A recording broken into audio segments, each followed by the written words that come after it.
بسم اللہ الرحمن الرحیم۔ السلام علیکم۔ میں آپ کو اپنے چینل ایجوکیشن انفوز پہ خوش آمدید کہتا ہوں۔ امید کرتا ہوں آپ سب خیریت سے ہوں گے۔ یہ ویڈیو شروع کرنے سے پہلے آپ سے گزارش ہے کہ اگر آپ اس چینل پہ نئے ہیں، اس چینل کو سبسکرائب نہیں کیا تو اسے سبسکرائب کر دیں تاکہ ٹیسٹ سے جڑی ہر اپڈیٹ پر وقت آپ تک پہنچتے رہے۔ آج کی ویڈیو میں ہم Khyber Pakhtunkhwa public service commission کے S S T general female zone یعنی 1 to 6 جتنے بھی ایس ایس ٹی جنرل کے ٹیسٹ ہوئے ہیں فیمیل کے، ان میں اردو لٹریچر کے جو امپورٹنٹ کویسچنز آئے ہیں وہ آپ کے ساتھ شیئر کریں گے۔ اس کا پوری ڈیٹیل شیئر کریں گے ود ایکسپلینیشن، تاکہ ایس ایس ٹی جنرل میل کے جو ٹیسٹ رہتے ہیں جن کینڈیڈیٹس کے، ان کے لیے ہیلپ فل ثابت ہو سکے یہ ویڈیو، اور اردو پورشن ان کا بہتر ہو سکے۔ تو اس لیے آپ نے یہ ویڈیو اینڈ تک لازمی دیکھنی ہے۔ اس پہ ہم ساتھ ساتھ ایکسپلینیشن بھی بتائیں گے جو ریپیٹڈ کویسچنز آ چکے ہیں یہ 6 زون میں S S T general female کے۔ تو یہ ویڈیو بہت امپورٹنٹ رہے گی آپ کے لیے۔ تو آئیے سٹارٹ کرتے ہیں۔ جو پہلا کویسچن ہے وہ ہے جدیدیت کی تحریک کا نمایاں شاعر کون ہے؟ تو اس کا جو رائٹ آنسر ہے وہ نون میم راشد ہے۔ اس کی اگر ہم ایکسپلینیشن دیکھیں تو نون میم راشد کو اردو ادب میں جدیدت کا نمائندہ شاعر کہا جاتا ہے۔ انہوں نے آزاد نظم کو فروغ دیا اور روایتی شاعری سے ہٹ کر جدید خیالات پیش کیے، تو اس لیے انہیں جدیدیت کا شاعر کہا جاتا ہے نون میم راشد کو۔ جو کویسچن نمبر 2 ہے جو ریپیٹ ہوا ہے وہ ہے کلیم الدین احمد کا تعلق کس دبستان تنقید سے تھا؟ تو اس کا رائٹ آنسر ہے جمالیاتی تنقید۔ اس کی اگر ہم وضاحت دیکھیں تو کلیم الدین احمد ادب میں خوبصورتی، فن اور جمالیات کو زیادہ اہمیت دیتے تھے، اس لیے ان کا تعلق جمالیاتی تنقید سے مانا جاتا ہے۔ جمال کا مطلب ہوتا ہے خوبصورتی۔ کویسچن نمبر 3 ہے حیات جاوید کس کی تنصیف ہے؟ تو اس کا جو رائٹ آنسر ہے وہ مولانا الطاف حسین حالی ہے۔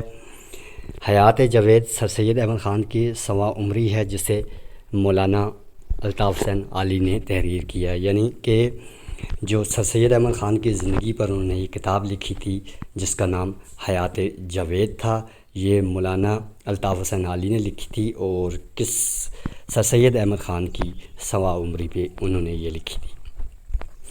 دین کویسچن نمبر 4 ہے اردو ادب کی پہلی باقاعدہ ادبی تاریخ کون سی ہے؟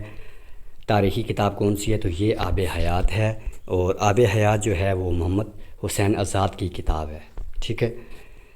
اور اردو شاعری اور شعراء کی پہلی باقاعدہ ادبی تاریخ بھی اس کتاب کو سمجھا جاتا ہے۔ آب حیات جو ہے وہ محمد حسین آزاد کی کتاب ہے۔ اس کے بعد یہ کویسچن بہت امپورٹنٹ ہے، یہ بھی آ چکا ہے۔ امراؤ جان کی اہمیت کیا ہے؟ تو یہ جو ناول تھا اسے پہلا نفسیاتی اردو ناول کہا جاتا ہے۔ اس ناول میں کرداروں کے جذبات، احساسات اور نفسیات کو بہت خوبصورتی سے پیش کیا گیا ہے، اس لیے اسے اردو کا پہلا نفسیاتی ناول کہا جاتا ہے۔ امراؤ جان جو ناول ہے اسے اردو کا پہلا نفسیاتی ناول کہا جاتا ہے۔ اس کے بعد حلقۂ ارباب ذوق کا پہلا نام کیا تھا؟ تو اسے بزم داستان گویاں کہا جاتا ہے۔ اس کی اگر وضاحت دیکھیں تو شروع میں اس ادبی تنظیم کا نام بزم داستان گویاں تھا، بعد میں اسے حلقۂ ارباب ذوق کہا جانے لگا۔ پہلا نام اس کا تھا بزم داستان گویاں۔ اس کے بعد انتہائی امپورٹنٹ کویسچن بال جبرائیل کب شائع ہوئی؟ تو یہ علامہ اقبال کی کتاب ہے جو کہ 1935 کو یہ پبلش ہوئی۔ یہ علامہ اقبال کا مشہور شعری مجموعہ ہے جس میں خودی، عشق، حریت اور اسلامی فکر کو نمایاں کیا گیا ہے۔ کویسچن نمبر 8 ہے اداس نسلیں کا مرکزی کردار کون ہے؟ تو اداس نسلیں کا مرکزی کردار نعیم ہے، اور یہ پہلے بھی میں آپ کو بتا چکا ہوں، یہ ڈاکٹر عبداللہ حسین کے ناول جن کا نام اداس نسلیں ہیں کا مرکزی کردار نعیم ہے، جس کے ذریعے بھارت صغیر کی سماجی اور سیاسی تبدیلیوں کو بیان کیا گیا ہے۔ ڈاکٹر عبداللہ حسین کا یہ ناول ہے اداس نسلیں، یہ یاد رکھیے گا، یہ بھی سوال آ سکتا ہے کہ اداس نسلیں کس کا ناول ہے، اس کے مصنف کا نام کیا ہے؟ تو یہ عبداللہ حسین، اور اس کا جو مرکزی کردار ہے وہ نعیم تھا۔ دین کویسچن نمبر 9 فراق گور کپوری کی تنقیدی کتاب کا نام اندازے ہے۔ اس کی اگر وضاحت دیکھے جائیں تو اندازے فراق گور کپوری کی مشہور تنقیدی کتاب ہے جس میں انہوں نے ادب اور شاعری پر اپنے خیالات پیش کیے۔ ادب اور شاعری کے ریلیٹڈ انہوں نے اپنی جتنے بھی نظریات تھے وہ پیش کیے تھے اس کتاب میں، جس کا نام اندازے تھا۔ کوشچن نمبر 10 کو اگر دیکھا جائے تو شعر العجم کس کی تنصیف ہے؟ تو یہ مولانا شبلی نعمانی کی ہے۔ شعر العجم فارسی شاعری پر لکھی گئی شبلی نعمانی کی اہم تنقیدی کتاب ہے۔ یہ کتاب فارسی زبان میں لکھی گئی تھی۔ کوشچن نمبر 11 جو رپیٹ ہوا ہے، آنگن کس کی تنصیف ہے؟ یہ S S T general zone 4 کے ٹیسٹ میں آ چکا ہے فیمیل کے۔ تو آنگن خدیجہ مستور کا ناول ہے۔ آنگن میں تقسیم ہند کے حالات پر مبنی اردو ادب کا ایک مشہور اور معروف ناول ہے۔ کوشچن نمبر 12 آب حیات کس کی تنصیف ہے؟ تو آب حیات محمد حسین آزاد کی تنصیف ہے۔ اس کتاب میں اردو شاعری کی تاریخ اور مشہور شعراء کا تعارف بھی موجود ہے۔ کوشچن نمبر 13 ضرب کلیم کا مقصد کیا ہے؟ یہ ضرب کلیم بھی علامہ اقبال کی لکھی ہوئی کتاب ہے۔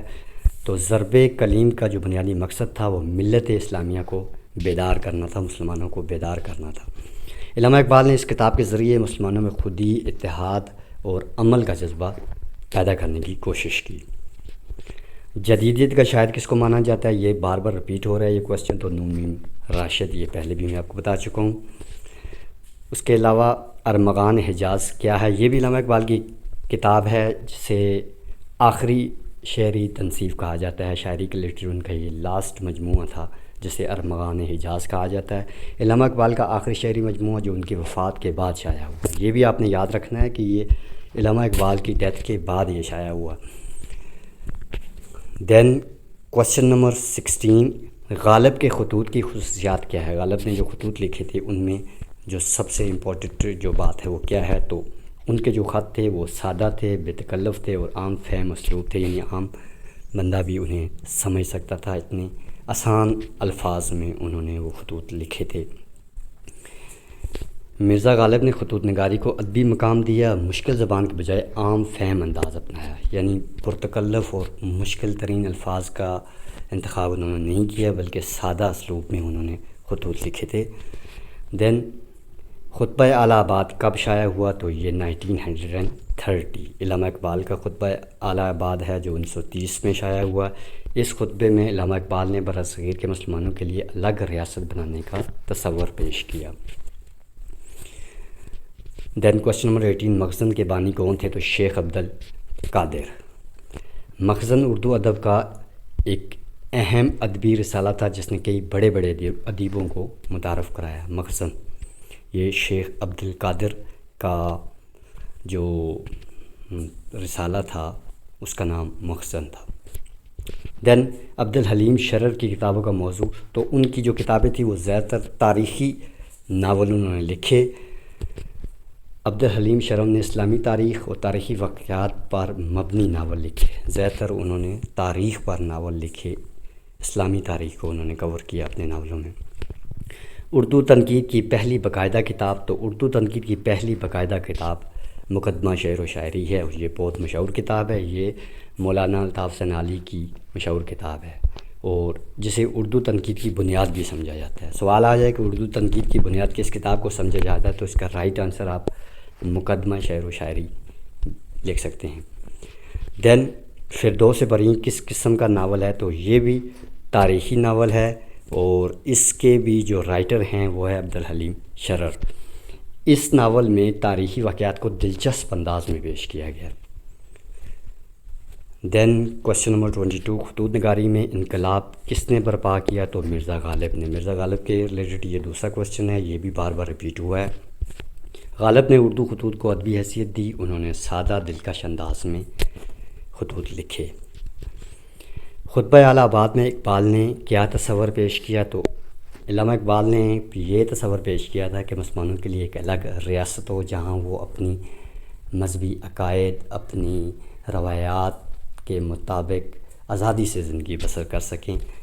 تو اسی تصور نے بعد میں قیام پاکستان کی فکری بنیاد فراہم کی اور 14 اگست 1947 کو پاکستان بنا۔ حسن عسکری کس تنقیدی دبستان سے وابستہ تھے؟ تو جدید تنقید۔ حسن عسکری کا نام بھی جدید تنقید کا جب ذکر آئے گا تو حسن عسکری ایک مشہور نام سامنے آئے گا۔ ڈاکٹر محمد حسن عسکری اردو ادب کے ممتاز نقاد تھے اور جدید تنقید کے اہم نمائندہ بھی سمجھے جاتے ہیں۔